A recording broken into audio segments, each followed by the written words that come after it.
ချ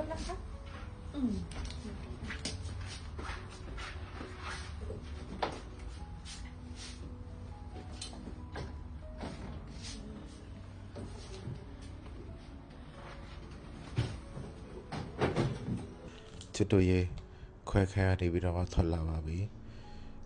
အားလုံးပဲပေါ့နော်စူတောင်းပေးကြတယ်ခွဲနဲ့အားလုံးကျေးဇူးများကြပါတယ်မနက်9 နာရီကနေပြီးတော့မှည6 နာရီမှပြီးရတာပေါ့နော်တော်တော်ကြာသွားတယ်မေ့ဆေးအချိန်ကြောက်တော့အဲ့ငိုက်တာပေါ့နော်အခုကကြတော့ဘယ်နေရာမှမနာဘူးပေါ့နော်ဒီ